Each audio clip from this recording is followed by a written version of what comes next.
ওকে,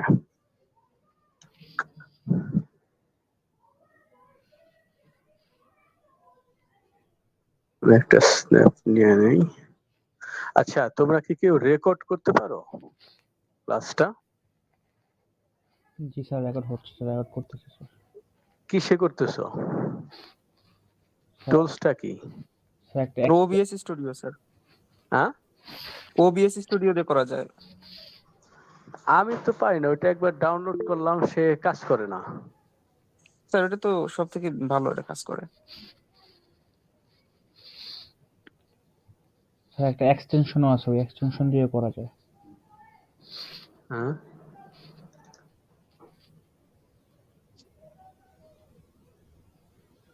আমার নাকি আমারটা হয়ে গেছে, এই জন্য আমার তো এই যে স্টোরেজ ফুল, কোনো কিছুই বাকি নাই। ওকে, লেটস স্টার্ট, আমরা আসর শুরু করি। তোমাদেরকে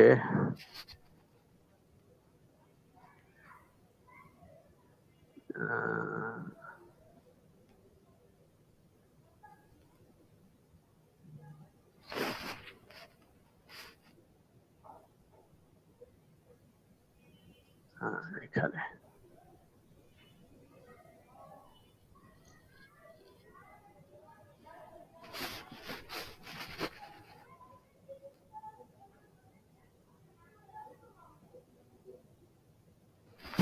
এইটা, এখানে ফাইনালে যে লিঙ্কটা আমি দিয়েছিলাম, ড্রাইভের যে লিঙ্ক আমরা দিয়েছি, সেইখানে 5টা স্লাইড আছে। আমি এই কয়েকদিনের মধ্যেই তোমাদের কোন গ্রুপ 1 থেকে 10 জন, আমি বলেছিলাম যে 1 থেকে 10, 11 থেকে 12, সরি 11 থেকে 20, 21 থেকে 30, 31 থেকে 40 আর 41 থেকে 50, এই 5টা গ্রুপ হবে প্রেজেন্টেশন গ্রুপ। আর তোমাদের কোন গ্রুপ কোনটা পড়বে সেটা আমি দিয়ে দেবো। এই 5টা স্লাইডই আমাদের ফাইনালের জন্য, আর এই 5টা স্লাইড থেকে আসলে প্রেজেন্টেশন হবে। আমি ক্লাসে বলেছিলাম আমি বিএলসি তে দিয়ে দিব। তো আমরা বেশ কিছু পড়েছি, প্রায় সবই এখানে পড়া, এগুলো জাস্ট অন্যভাবে একটু সাজানো আছে, অন্যভাবে সাজানো গোছানো আছে। সো আমি বলেছি যে এই স্লাইড গুলো পড়ে ফেলবা 2-3 দিনের মধ্যে, এবং কিছু কিছু জিনিস আছে ডেফিনেশন বা শর্ট কোশ্চেন টাইপের হতে পারে, এগুলো একদম মুখস্থ করে ফেলবা। কারণ তোমাদের মূল যে এটা হবে সেটা হচ্ছে কোশ্চেন, সেই কোশ্চেন কিন্তু হুবহু এগুলোর সাথে মিলবে না, আমি এটা বলেছিলাম। তো সেই পার্সপেক্টিভে আজকে আমরা আরডিনো অ্যাডভান্স পড়েছি, তারপরে 8051, STM32 এগুলো পড়েছিলাম। আর এটা তো কমন যেটা আমি পড়েছি, তারপরেও এইটা একটু বাকি আছে, কিন্তু এটা তোমরা ইজিলি বুঝতে পারবা। কিন্তু ESP32 এইখানে একটু শেখার বিষয় আছে। এখানে বেশ কিছু 25 এর মতো আছে, প্রজেক্ট আছে। সো এই প্রজেক্ট গুলো আমরা আজকে দেখবো। সো আমাদের আজকের টপিকস হবে ESP32।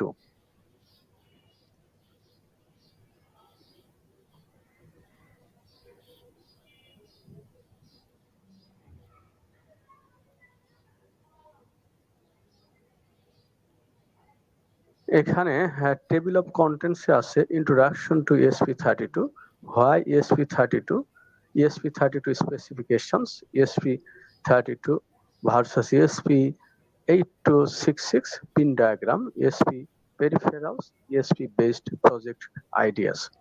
আসলে আমি এটাও বলেছি যে মাইক্রো কন্ট্রোলার যেগুলো আছে 8051, এগুলো হচ্ছে, এটা হচ্ছে ইন্টেলের, তারপরে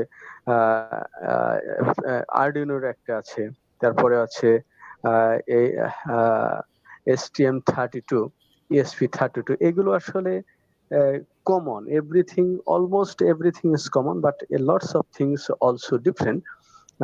যেমন আরডিনো ভেরি প্রোটোটাইপ প্রজেক্ট যদি হয়, তার জন্য আরডিনো হচ্ছে সুইটেবল। তার চেয়ে একটু যদি ভালো আমরা প্রজেক্ট করতে চাই, স্পেশালি আইওটি প্রজেক্ট যদি করতে চাই, তাহলে ESP32 এইটা হচ্ছে বেস্ট। এটা তোমরা রিয়াল লাইফের যে প্রজেক্ট আছে সেই প্রজেক্টেও আসলে এগুলো ইউজ করা যায়। আর STM32 হচ্ছে আরো বেশি পাওয়ারফুল। সো আমাদের এটা ডিটেলস আসলে এখানে ওইভাবে পড়ার প্রয়োজন নাই, কারণ একই জিনিস অনেক কিছু আসলে সিমিলার। সো সিমিলার জিনিসগুলা ওটা তো আমরা জানি, একটা পড়লেই আর্ডিনো পড়লে মোটামুটি বা ESP32 পড়লে অন্যগুলো পারা যাবে। কিন্তু কিছু কিছু জিনিস আছে ডিফারেন্স, ওই ডিফারেন্স গুলো আমাদের আসলে একটু গুরুত্বের সাথে পড়তে হবে। সো শুরুতেই আমরা ইন্ট্রোডাকশনে দেখি যে কি আছে। The ESP32 is a series of low-cost, low-power system on cheap microcontrollers with integrated Wi-Fi and dual-mode Bluetooth. তাহলে এখানে দেখো প্রথম যে কথাগুলা বলা আছে, লো কস্ট লো পাওয়ার সিস্টেম। আসলে আইওটির জন্য আমরা যে সিস্টেম গুলো পড়েছি ওটা সবই হচ্ছে তোমার লো কস্ট লো পাওয়ারের। সো এইখানে নতুন আসলে কিছুই নাই, সেটা আর্ডিনো হোক, সেটা STM32 হোক, ESP32 হোক, 8051 যাই হোক না কেন। কিন্তু এইখানে একটা ইম্পর্টেন্ট নোট আছে, সেটা হচ্ছে ওয়াইফাই। ESP32 হলে আসলে ওয়াইফাই ইউজ করা যায়, এর সাথে ব্লুটুথ আছে। আমরা সিম মডিউলের কথা বলছিলাম গত ক্লাসে, যে কমিউনিকেশন যে মডিউল গুলো আছে এটার মধ্যে একটা ছিল সিম মডিউল, অর্থাৎ সিমে দিয়ে কমিউনিকেশন করা যায়। আমাদের যে নর্মাল জিএসএম অর্গানাইজ আছে, কোম্পানি আছে, গ্রামীণ ফোন, বাংলালিংক, তারপরে রবি, এগুলোর মাধ্যমে আমরা সেটা করতে পারতাম।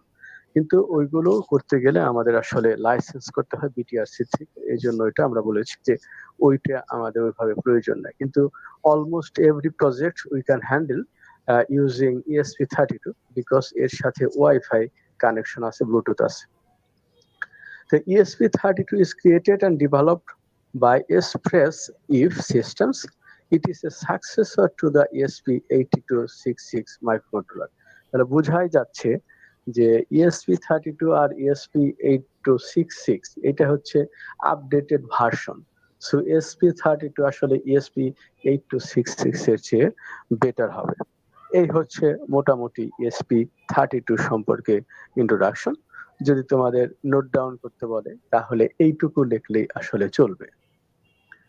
তারপর হোয়াই ESP32, কেন আমরা 32 ক্রাইটেরিয়া, কিছু ক্যারেক্টারিস্টিক্স এখানে বলা আছে।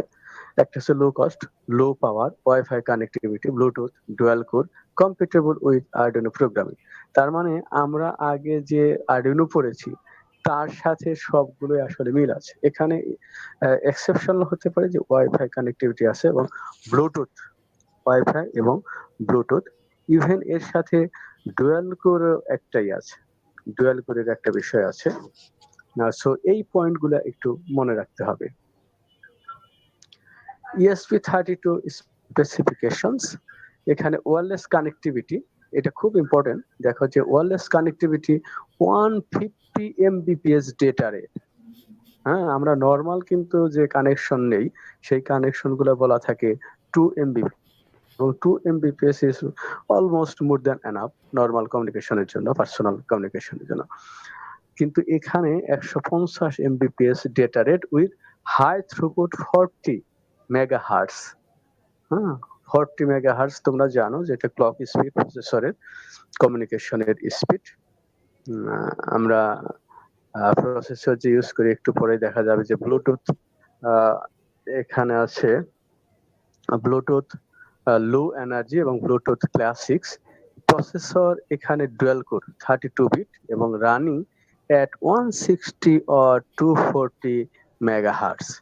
আমাদের যে আর্ডিনোর আমাদের যে এমবেডেড সিস্টেম, সেই সিস্টেম গুলো আসলে ভেরি স্মল সাইজের হয়, এটা আমরা জানি যে স্মল সাইজের এমবেডেড সিস্টেম।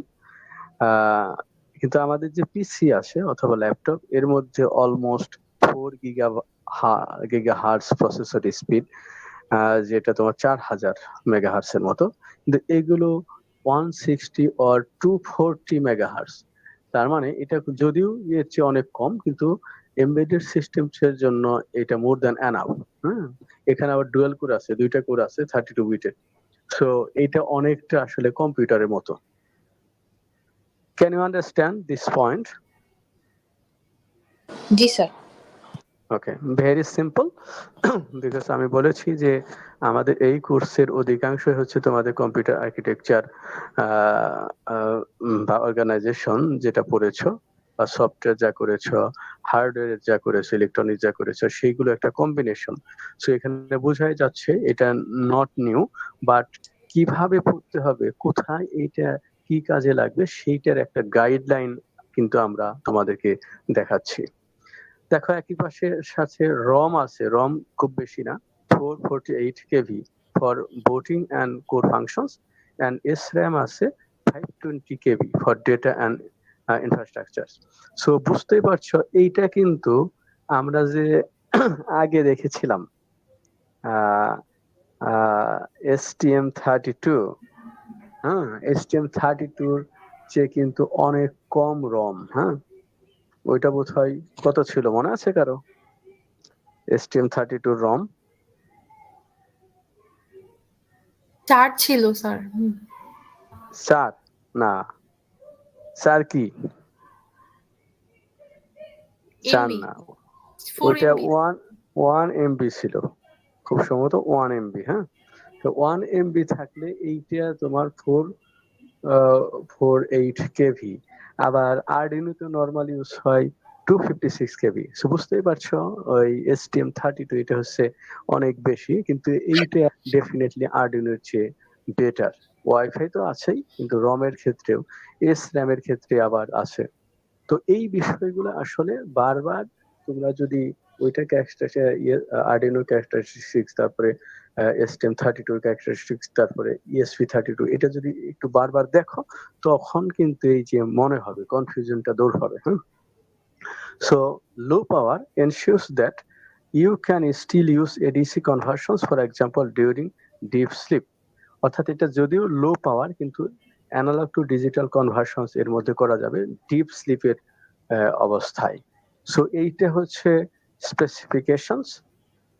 আর তাহলে আমরা দেখলাম যে আসলে ইন্ট্রোডাকশন টু ESP32, এর সাথে হোয়াই ESP32 কয়েকটা পয়েন্ট দেওয়া আছে, এন্ড দেন হচ্ছে স্পেসিফিকেশনস। তো এইগুলোর মাধ্যমে আমরা একটা ইএসপি কে আসলে চিনতে পারি যে ইএসপিটা আসলে এই রকম, এর পাওয়ার, তারপরে কানেক্টিভিটি, তারপরে পারফরমেন্স, কস্ট, এইগুলো দিয়ে আসলে তারপরে ক্যাপাসিটি, স্টোরেজ ক্যাপাসিটি, র্যামের অবস্থা কি, এইগুলো কিন্তু এর মাধ্যমেই চেনা গেল। ESP32 মোটামুটি আমরা একটা বেসিক ইন্ট্রোডাকশন পেয়ে গেলাম।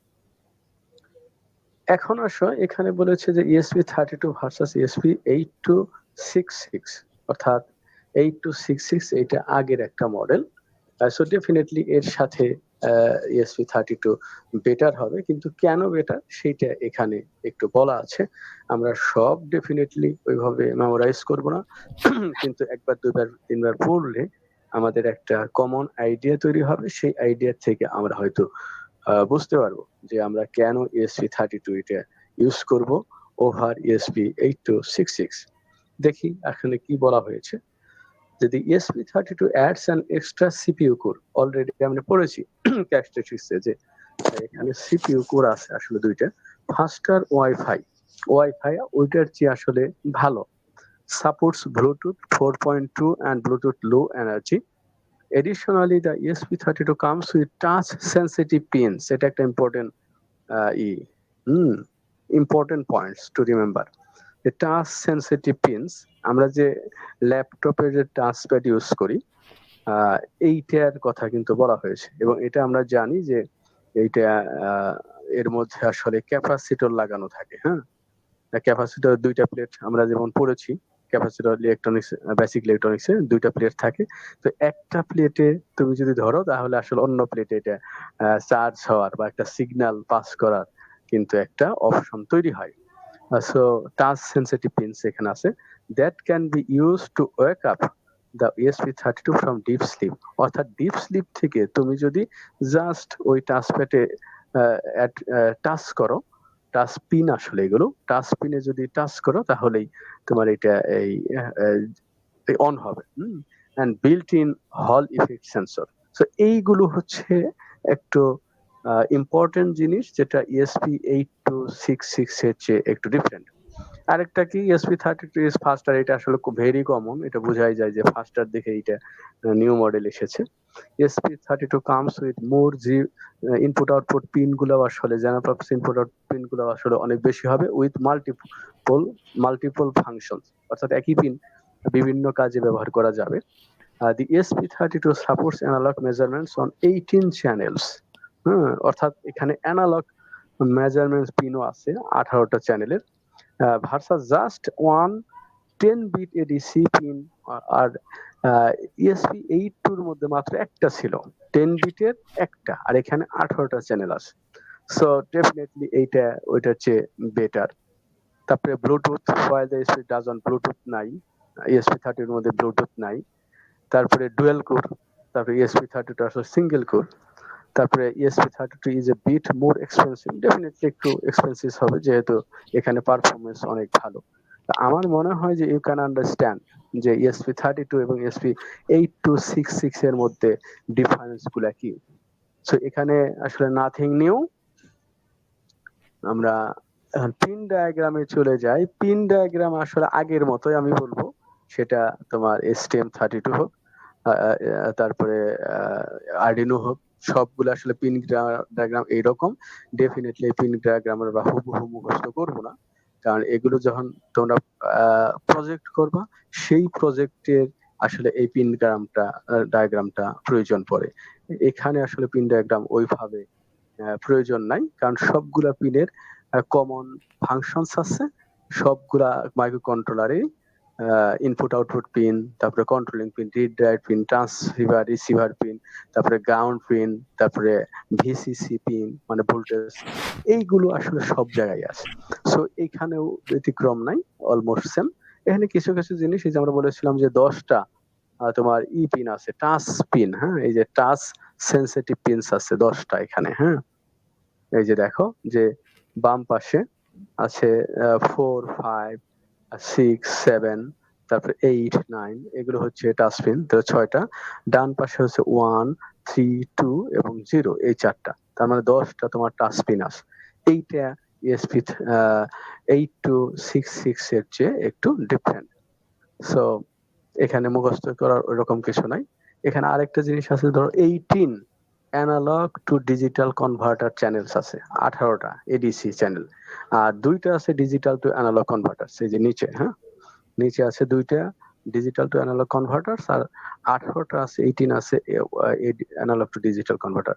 তারপরে এসপিআই ইন্টারফেস আছে 3টা, ইউআরটি ইন্টারফেস 3টা, I2C ইন্টারফেস 3টা, I2S ইন্টারফেস আছে 2টা, অর্থাৎ 4 টাইপস অফ, এগুলো কি এসপিআই, ইউআরটি, I2C, I2S, এগুলো কি?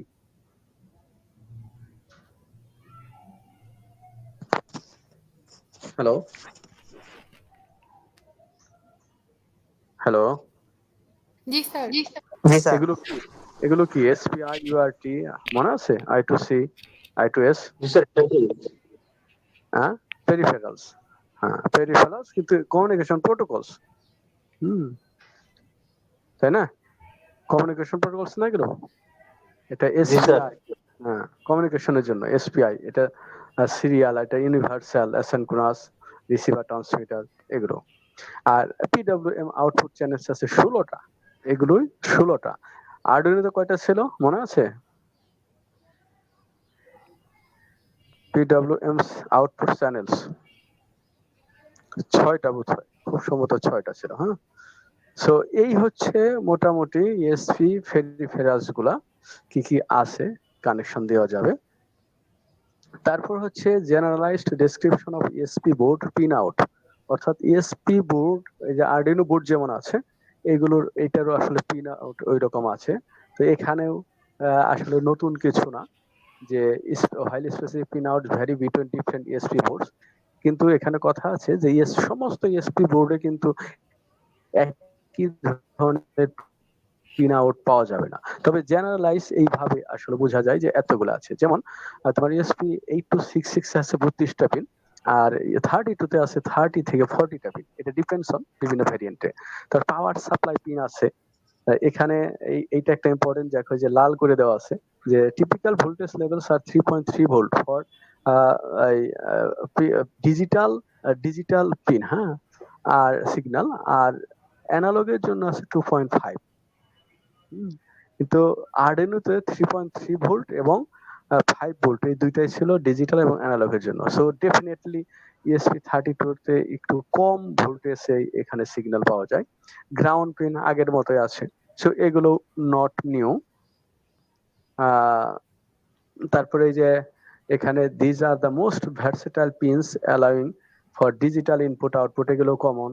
SPI, I2C and PWM functionalities. As for SPI peripherals, I2C peripherals, তারপরে PWM functions পাওয়া যায়, সিগন্যাল পাওয়া যায়। সো এগুলো আসলে নট নিউ, সবই আসলে আগের মতোই। সো এখানে ওইভাবে ডিটেলস আর যাচ্ছি না। Some boards may have additional pins for specific functions like reset pins, তারপরে এলইডি কন্ট্রোল পিনস বলছে, তারপরে ADC channels, SPI flash memory interface, এগুলো আছে।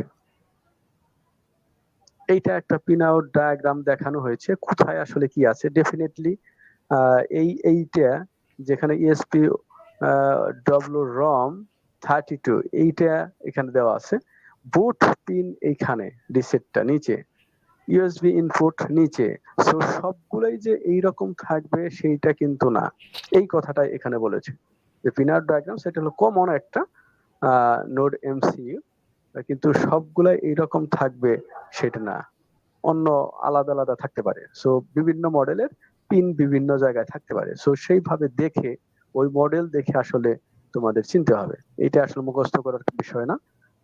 এটা যখন প্রজেক্ট করবা, প্রজেক্টের যে ধরনের ইউজ করবা তোমরা, কিনবা যে মডেলের, সেই মডেলের ডেটা ডেটা শিট দেখে আসলে তোমরা বুঝতে পারবা যে কোন কোন পিন কোথায় থাকে। তারপরে হচ্ছে ইএসপি বেসড প্রজেক্টস। আমরা আসলে ইএসপির ফাংশনস, ক্যারেক্টারিস্টিক্স এগুলো পড়লাম, পিন ডায়াগ্রাম গুলা দেখলাম, যতটুকু আসলে দেখা প্রয়োজন। কারণ এর ডিটেলস আমরা আসলে আর প্রয়োজন নাই। এই যে পিনের যে বলছিলাম যে ডিটেলস, এগুলো আসলে প্রয়োজন নাই। সো এইগুলো দিয়ে আমরা এখন দেখবো যে কি প্রজেক্ট করা যায়। আমার সাজেশন হলো, তোমরা যে প্রজেক্ট করতেছো সেই প্রজেক্টের মধ্যে ESP32, যেটা ব্লুটুথ এবং ওয়াইফাই আছে, সেইটা ইউজ করলে আমার মনে হয় তোমাদের সবগুলা প্রজেক্টই হবে। এবং এখানে যে প্রজেক্ট আছে সেই প্রজেক্ট তোমরা করলে এটা হলো কনফার্ম যে এগুলো এইটা দিয়েই হবে, ESP32 বেসড প্রজেক্টস। তো আমরা একটু দেখি যে smart home and automation projects, voice home এবং অটোমেশন প্রজেক্টস কি কি হতে পারে। Voice control home automation, control lights, fans and others appliance using Google Assistant or Alexa with ESP32 and MQTT protocol. So এইটা দিয়ে তোমরা voice control home automation system বানাতে পারবা। স্মার্ট ডোর লক সিস্টেম, এটা ইউজ করা যাবে us RFID, fingerprint sensor or facial recognition to secure your door. এইটা কিন্তু শুধুমাত্র তোমাদের প্রজেক্ট আছে এই প্রজেক্টেও না, তোমাদের এইগুলো কিন্তু এই পড়তে হবে এজন্যই যে আমি তোমাদের ওই যে বলেছিলাম প্রথমে যে 10টা করে ইউটিউবের বা অনলাইন থেকে তোমরা যদি প্রজেক্ট দেখো, তাহলেই এগুলো তোমরা কিন্তু করতে পারবা। এই প্রসঙ্গে আমি আরেকটা কথা বলি, সেটা হচ্ছে তোমাদের মিড টার্মের এই 5টা স্লাইড আমি পড়তে বলেছি ঠিক, কিন্তু তোমাদের সরি ফাইনালের মিড টার্মের 2টা টপিক কিন্তু মাস্ট। মনে আছে কারো? বলেছিলাম আগে ওই 2টা টপিক কি? একটা সিপিই যেটা ছিল আর কি, আমরা যেটা হচ্ছে ফাইনালে যেটা 10 মার্কসের কোশ্চেন আসছিল ওইটা, আর ওটা আরেকটা মনে সিস্টেম ডিজাইন, ওটা হলো সিস্টেম ডিজাইন আর কি। হ্যাঁ, ওই সিস্টেম ডিজাইনটা রাইট। হ্যাঁ, আরেকটা হচ্ছে ওই যে সেন্সরস এন্ড অ্যাকচুয়েটরস, সেন্সরস অ্যাকচুয়েটরস। কারণ সেন্সরস অ্যাকচুয়েটরস কোথায় কোন সেন্সর লাগবে এইটা কিন্তু হুট করে কোনো কোশ্চেন দেখে তোমাদেরকে বুঝতে হবে। সেটা তখনই সম্ভব যখন তুমি a lots of sensors, a lots of actuators এইগুলোর সম্পর্কে utilization of sensors and actuators এইগুলোর সম্পর্কে তোমরা পড়বা। ওখানে 2টা পেজ আছে না, 2টা স্লাইড। তো ওই 2টা স্লাইডের 10-20টা বা 20-30টাই আছে, সেন্সর আছে। সবগুলো মুখস্থ কিছু নাই, কিন্তু সবগুলা অবশ্যই নখদর্পণে থাকতে হবে। একদম মানে কোন সেন্সর কোথায় ইউজ হয় এইটা আমার মোমেন্টে তোমাদের এটা আনসার করতে হবে। তখনই কেবল তোমরা এই যে প্রজেক্ট দেওয়া থাকবে বা কোশ্চেনে যেটা বলা থাকবে, তখন বুঝতে পারবা যে আসলে কোন সেন্সর কোন অ্যাকচুয়েটর সেটা লাগবে। তারপরে হচ্ছে কিছু কিছু কোডের বিষয় থাকতে পারে, যে কোডগুলা আমরা তোমাদেরকে পড়িয়েছি, অথবা তুমি ওই যে ফাংশনস গুলা বলতে পারবা। হ্যাঁ, না হলে কিন্তু কোনোভাবে উল্টাপাল্টা লিখবা, আর সেটা কিন্তু একেবারেই নাম্বার ক্যারি করবে না। 10 হলে 1-2 পাবা যদি উল্টাপাল্টা হয়। সো এই জন্য বলেছি ওইটাও কিন্তু ইম্পর্টেন্ট, ওইটা লাগবে। যেমন তোমাকে এখানে বলা থাকবে না যে এই সেন্সর ইউজ করো, তোমাকে শুধু বলা থাকবে smart door lock system design করো। তখন তোমাকেই বের করতে হবে যে আসলে এই কি কি ইউজ করা যেতে পারে স্মার্ট ডোরস লক সিস্টেমে। হুম, তোমরা কি বুঝতে পেরেছো বিষয়টা? জি sir. Okay, okay, very good. তাহলে IoT based gas leakage detector, তাহলে এখানে বোঝাই যাচ্ছে যে detect gas leaks and sent alerts via an app using an MQ2, তাহলে সেন্সর, তার মানে ওই MQ2 সেন্সর এইটা আসলে গ্যাস লিকেজের জন্য আলাদা। হ্যাঁ, তারপর অটোমেটিক কার্টেন কন্ট্রোল, অর্থাৎ সার্ভো মোটর ইউজ করে কার্টেনকে তুমি সানলাইটের ইন্টেন্সিটির উপর ডিপেন্ড করে পর্দা, কার্টেন হলো পর্দা, তোমরা উঠাতে পারবা, জানালার পর্দা অটোমেটিক উঠবে অথবা ই হবে। তার ওয়াটার কোয়ালিটি মনিটরিং সিস্টেম, যেমন মেজার পিএইচ মেজার করে, TDS মেজার করে, temperature of water in real time and display data on mobile app. So mobile অ্যাপের কথা এখানে বলা আছে। এগ্রিকালচার এন্ড এনভায়রনমেন্ট এরকম আছে, স্মার্ট ইরিগেশন সিস্টেম। একটা মিনিট। আসসালামু আলাইকুম।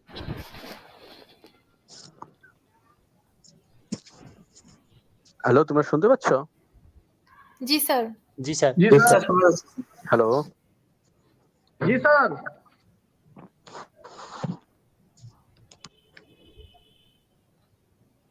হ্যালো। জি স্যার, শোনা যাচ্ছে স্যার। স্যার শোনা যাচ্ছে তো। শোনা যাচ্ছে sir. Okay, thank you. Smart irrigation system এই যে বলা আছে, তারপরে গ্রিন হাউস, এটা আমাদের এসেছিল তাই না পরীক্ষায়। গ্রিন হাউস মনিটরিং সিস্টেম, তারপরে weather station, IT base pest detection, smart occupancies, aquaponics system. এইগুলোতে আসলে কোন সেন্সর কোনটা ব্যবহার করবে, এইগুলো যদি তুমি দেখো তাহলে অনেকটা আইডিয়া তৈরি হবে যে আসলে কোথায় কি সেন্সর ইউজ করা যায়। কিন্তু মনিটরিং টেম্পারেচার, এখানে কিন্তু ডিটেলস বলা নাই, ওই সেন্সরের স্লাইডটাতে এগুলো বলা আছে, সো ওইটা পড়ে এগুলো ইউজ করতে হবে। একইভাবে হেলথ এন্ড ওয়ারেবল টেকনোলজি আছে, ESP32 smart health monitoring system, fall detection or পড়ে যদি যায়, মানুষ বৃদ্ধরা যদি পড়ে যায় তাহলে দূর থেকে এটা দেখা যাবে যে সে পড়ে গেছে, অ্যাক্সেলেরোমিটার সেন্সর দিয়ে এটা করা যায়। AI বেসড গেস্টার রিকগনিশন, অর্থাৎ হাত এগুলো মুভমেন্ট মেজার করার জন্য অ্যাক্সিলারোমিটার ব্যবহার করা যায়। একইভাবে ইন্ডাস্ট্রিয়াল সিকিউরিটি অ্যাপ্লিকেশনস এর জন্য আছে IoT based fire detection system, smart factory monitoring system, IoT based asset tracking system, RFID based attendance system আছে, IoT based air pollution monitoring. So এগুলো সবই পারা যাবে তখনই যখন তুমি ওই সেন্সর গুলা অ্যাকচুয়েটরস গুলার ফাংশনস ভালো করে বুঝবা। তখন এইগুলো নিয়ে আসলে ওই যে আরেকটা ডিজিটাল সিস্টেম ডিজাইন যেটা বলেছিলাম, ওইটা হলে তোমরা মোটামুটি এই এগুলো আনসার কিন্তু দিতে পারবা। Transportation and mobility, smart parking system, vehicle tracking system, track a vehicles real time location and speed using GPS and ESP32, real time এটা মনিটর করা সম্ভব। Automatic toll collection system, fun and experimental projects, ESP32 দিয়ে best AI camera তৈরি করা যায়, best gaming console, IoT best smart mirror, ESP32 powered robot car. So a lots of things we can do using ESP32. তার মানে almost everything আমরা ESP32 দিয়ে করতে পারি। এই ছিল তোমাদের ESP32। যদি কোনো কোশ্চেন থাকে, ইউ মে আস্ক নাও।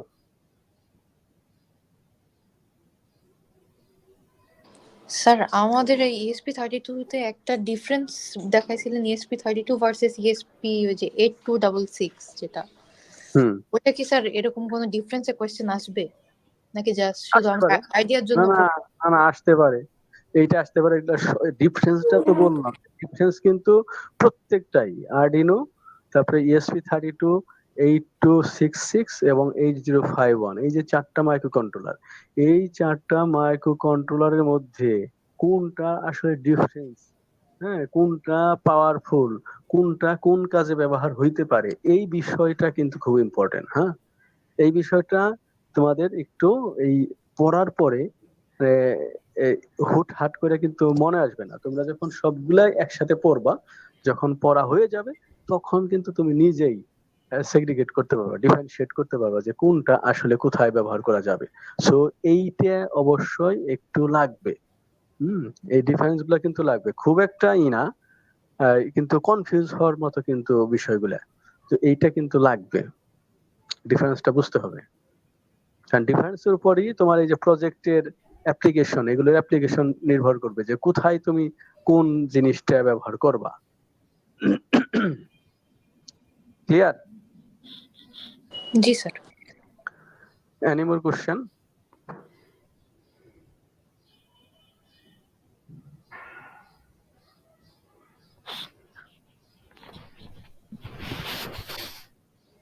যদি কোশ্চেন না থাকে, কেউ যদি এটা রেকর্ড করে থাকো, এটা অফ করে ফেলো, আমরা এখন অ্যাটেন্ডেন্স দেব।